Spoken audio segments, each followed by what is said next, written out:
जय माता दी दोस्तों, आज हम लोग चल रहे हैं भोलेनाथ की उस रहस्यमयी गुफा की ओर जिसे हम लोग शिवखोरी के नाम से जानते हैं। और ये रनसू गांव में पड़ती है। इस समय मैं निहारिका कॉम्प्लेक्स के सामने बने बस अड्डे पर खड़ा हूं और यहां से हम लोग अभी सीधे बस पकड़कर शिवखोरी की ओर चलेंगे और रास्ता बहुत खूबसूरत होने वाला है, तो व्लॉग में बने रहिएगा।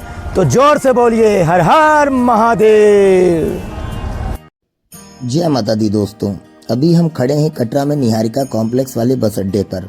अगर आप भी कटरा से शिवखोरी जाने का प्लान कर रहे हैं तो सुबह की पहली बस यहाँ 9 बजे मिलती है। किराया मात्र 250 रुपये राउंड ट्रिप आना जाना। रास्ते में हमें प्रसिद्ध 9 देवी मंदिर के दर्शन भी करने को मिलेंगे और फिर हम पहुँचेंगे सीधे भोलेनाथ के दरबार शिवखोरी।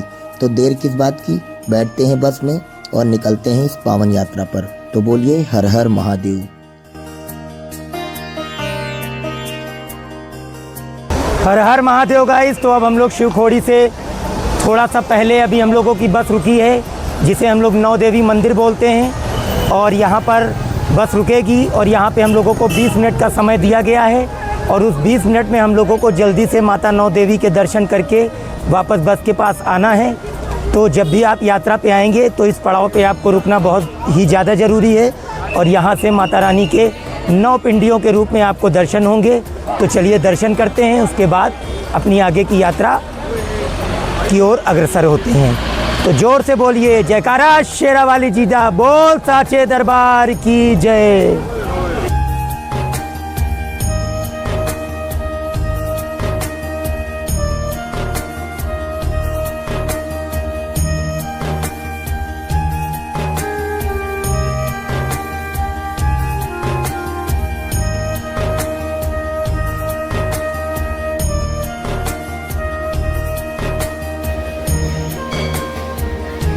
जय माता दी।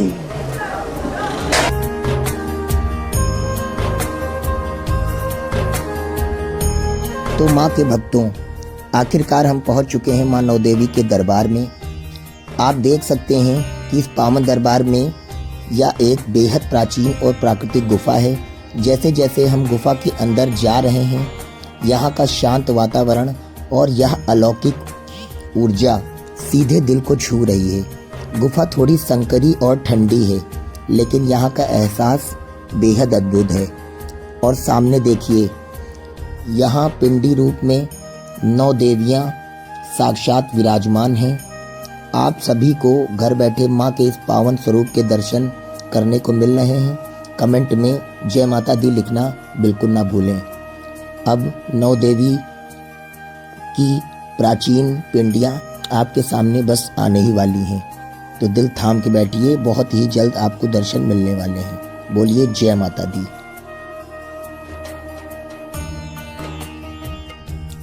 गुफा से बाहर निकलने के बाद ये गुफा का एग्जिट द्वार है और यहाँ से बाहर निकलने के बाद हम लोग सीढ़ियों को चढ़ते हुए यहाँ के उस प्राचीन कुंड की तरफ बढ़ रहे हैं।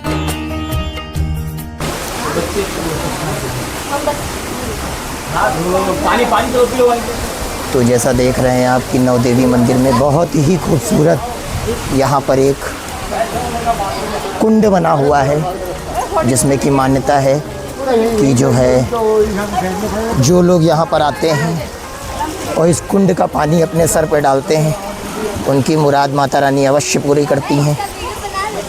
तो जैसा कि आप देख रहे हैं कि बहुत सारे लोग इस कुंड में का जल अपने सर पे डाल रहे हैं, जिसे बहुत ही शुभ माना जाता है। तो जयकारा शेरा वाली जी दा, बोल साचे दरबार की जय।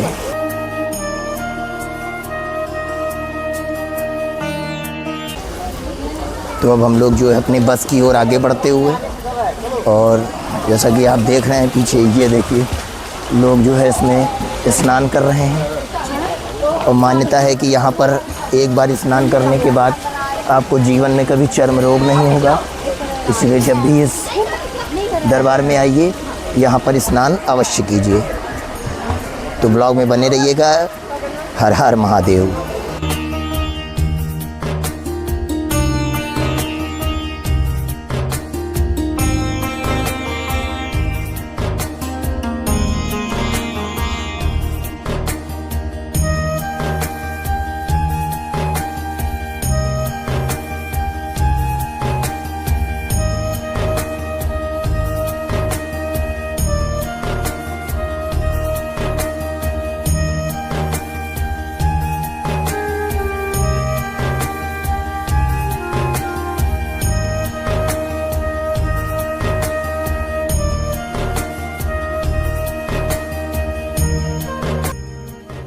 हर हर महादेव दोस्तों।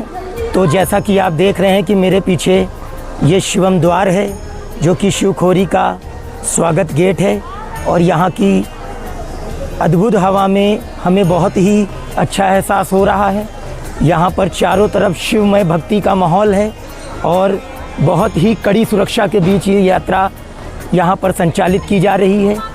तो मेरे साथ इस यात्रा में बने रहिएगा और इस पवित्र यात्रा में मैं आपको यहाँ की खासियत और यहाँ की भक्ति का अटूट रस जो लोगों के हृदय में विद्यमान है उसके बारे में मैं ज़रूर बताऊँगा और असली में यहाँ पे असलियत में हुआ क्या था इसकी भी जानकारी आपको अवश्य दी जाएगी।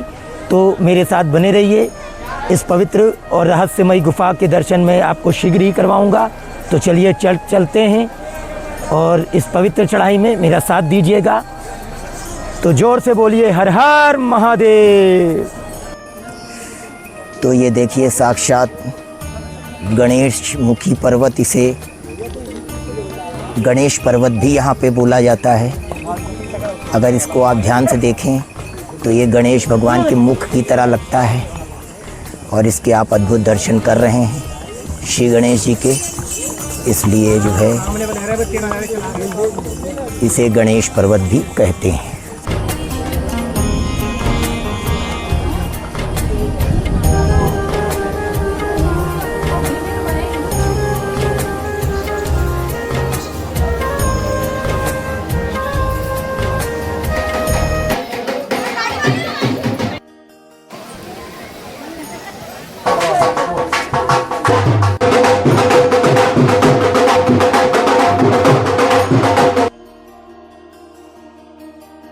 तो हर हर महादेव गाइस। तो मैं इस समय शिवखोड़ी की चढ़ाई चढ़ने में व्यस्त हूँ और जैसा कि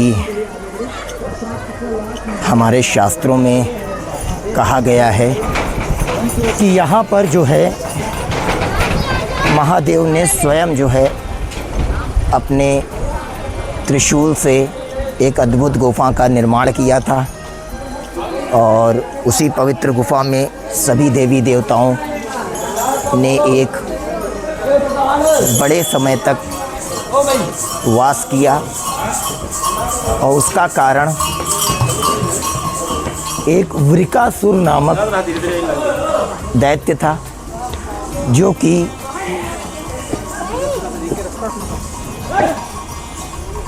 शास्त्रों के अनुसार राजा दैत्य शकुनी का पुत्र था और वो दैत्य बहुत ही शक्तिशाली अपने आप को ब्रह्मांड में स्थापित करना चाहता था और इसीलिए उसने ये पूरी कोशिश की कि वो एक ऐसा वरदान प्राप्त कर सके जिससे वो सर्वशक्तिशाली हो जाए।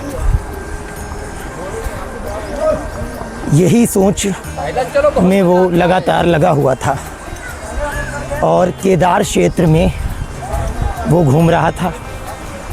तभी उसकी मुलाकात देव ऋषि नारद से होती है और देव ऋषि नारद जो है उसे ये सलाह देते हैं कि अगर तुम्हें अपनी इच्छा पूरी करनी है तो तुम्हें महादेव की आराधना करनी होगी और उनसे वरदान लेना होगा, क्योंकि वो आशुतोष हैं, सबसे जल्दी प्रसन्न होने वाले देवता हैं।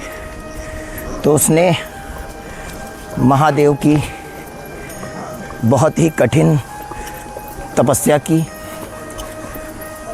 और उसके कठिन तप से प्रसन्न होकर महादेव ने उसे स्वयं दर्शन दिए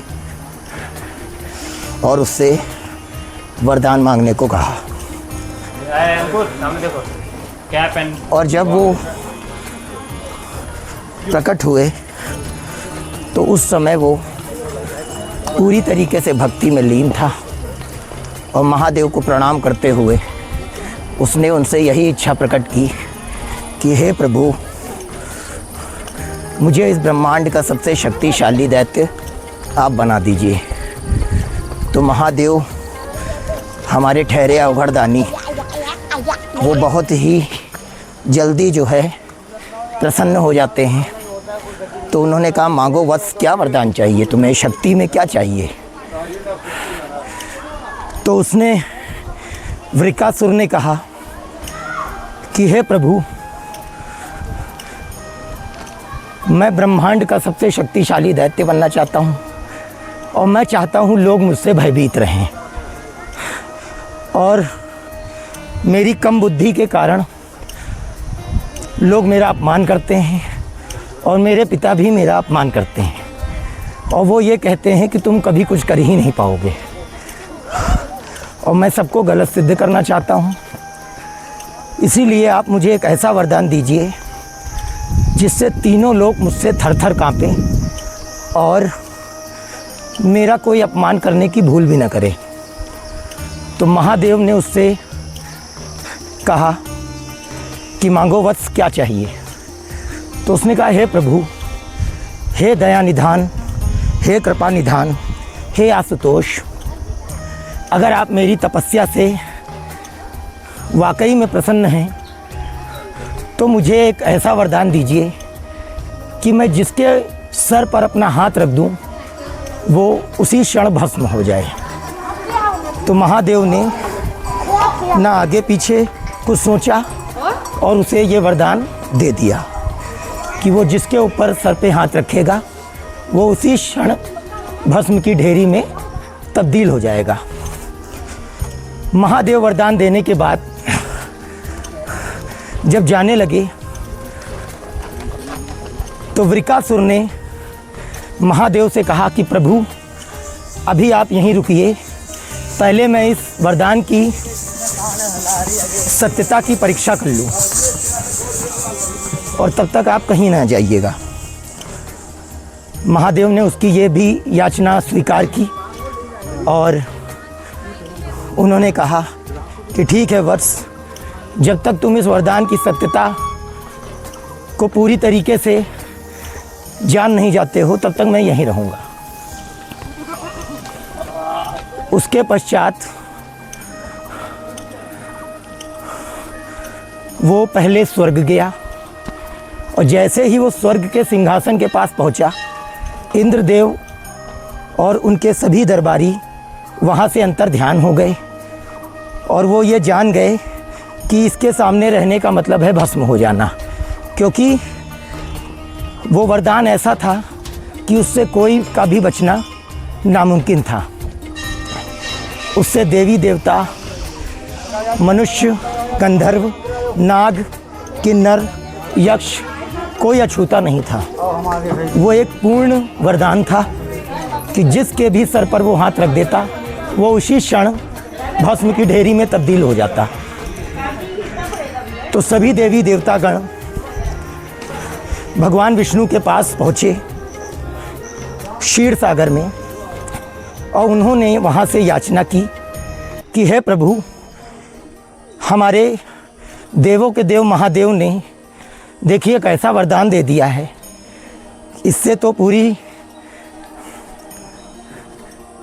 तो पूरा ब्रह्मांड में हाहाकार मच जाएगा। तो महाविष्णु को यह ज्ञात जब हुआ कि वृकासुर को भस्म कर देने का वरदान महादेव ने प्रदान कर दिया है, तो उन्होंने एक योजना बनाई कि किसी भी तरीके से इस असुर का अंत होना जरूरी है।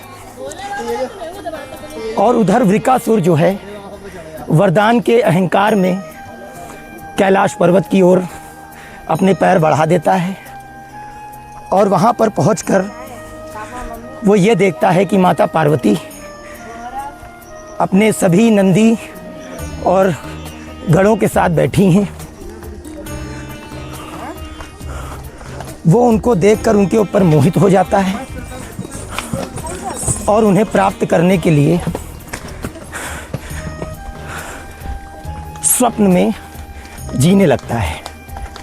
और वो ये भूल जाता है कि वो महादेव से ये कहकर आया है कि हे प्रभु, जब तक मैं इस वरदान की सत्यता को पहचान नहीं लेता हूँ, तब तक आप इसी स्थान पे बने रहेंगे और कहीं नहीं जाएंगे।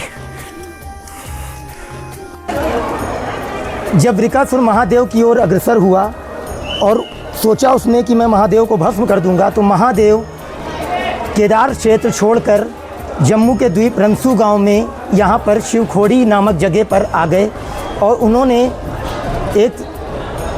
उन्होंने अपने त्रिशूल से पहाड़ के ऊपर एक ऐसा वार किया जिससे ये गुफा बन गई। इसीलिए इसे शिवखोड़ी गुफा कहा जाता है। और इसका अर्थ ये है कि शिव साक्षात भगवान शिव और खोड़ी मतलब गुफा। गुफा को पहाड़ी भाषा में खोड़ी बोला जाता है, इसीलिए इसका नाम शिवखोड़ी पड़ा। यहाँ पर दूर दूर से देश और विदेश से लोग आते हैं। तो जब भस्मासुर यहाँ पर आया और उसने देखा कि महादेव यहाँ पर नहीं हैं, तो उसी क्षण यहाँ पर महाविष्णु ने मोहिनी अवतार धारण करके वो वृकासुर यानी भस्मासुर के सामने प्रकट हुई और वो इतनी सुंदर अप्सरा का रूप लेकर आई थीं कि भस्मासुर उनको देखकर पूरी तरीके से मोहित हो गया और उनसे शादी करने की जिद कर बैठा। मोहिनी ने उत्तर दिया कि ठीक है, मैं तुमसे विवाह करने के लिए राज़ी हूँ, लेकिन उसके लिए तुम्हें मेरे जैसा ही नृत्य करना पड़ेगा। और अहंकारी दैत्य होने के कारण उसने उसका ये प्रस्ताव स्वीकार कर लिया भस्मासुर ने, और भस्मासुर मोहिनी के साथ नृत्य करने लगा। मोहिनी ने नृत्य करते समय चालाकी से अपना हाथ उस समय अपने सर पर रख लिया जब भस्मासुर पूरी तरीके से नृत्य में खो चुका था।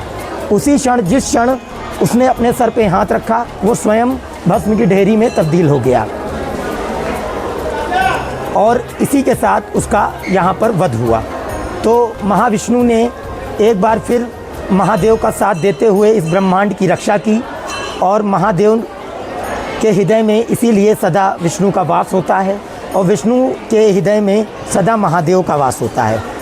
ये हरिहर कनेक्शन जो है, ये ब्रह्मांड का वो कनेक्शन है जो इस ब्रह्मांड को सदैव चलाता रहता है और भगवान विष्णु जो पालन करता है और भगवान महादेव जो इस ब्रह्मांड के संहार करता है, दोनों के अद्भुत समामेलन से ही ये सृष्टि सदैव संचालयमान रहती है। और इसी कारण इस शिवखोड़ी गुफा में देश विदेश से लोग आते हैं और अपनी मन्नत को यहाँ पर प्रभु के सामने रखते हैं और उनकी मन्नत सदैव भगवान पूरी करते हैं। दोस्तों, चढ़ाई पूरी करके जब हम आखिरकार गुफा के पास पहुँचे तो वहाँ का नज़ारा देखकर मन एकदम तृप्त हो गया। सावन का यह पावन महीना, उस पर भगवान भोलेनाथ का सबसे प्रिय दिन सोमवार, और इस पावन दिन पर हमें यहाँ महादेव का अद्भुत भंडारा ग्रहण करने का सौभाग्य मिला, जो बहुत किस्मत वालों को ही मिलता है। सावन के सोमवार पर बाबा के धाम में यह प्रसाद मिलना किसी बड़े आशीर्वाद से कम नहीं है। प्रसाद ग्रहण करने के बाद अब आप दर्शन कर रहे हैं शिवखोड़ी की इस अलौकिक और पावन गुफा के। साक्षात देवों के देव महादेव और माता पार्वती की यह तपोभूमि एक अद्भुत ऊर्जा से भरी हुई है। अगर आप कभी भी जम्मू आएँ तो अपने जीवन में एक बार शिवखोड़ी की इस पावन गुफा में हाजिरी ज़रूर लगाएं। आपकी ज़िंदगी की चाहे कितनी भी बड़ी परेशानी या समस्या क्यों ना हो, यहाँ आकर भोलेनाथ के चरणों में उसे सच्चे दिल से रख दीजिए। देवों के देव महादेव और माता पार्वती की कृपा से आपकी हर समस्या पल भर में दूर हो जाएगी। तो प्रेम से बोलिए हर हर महादेव। अगर आपको ये दर्शन अच्छे लगे हों तो वीडियो को लाइक करें और कमेंट में हर हर महादेव ज़रूर लिखें। तो फिर मिलते हैं अपनी अगली यात्रा में। हर हर महादेव।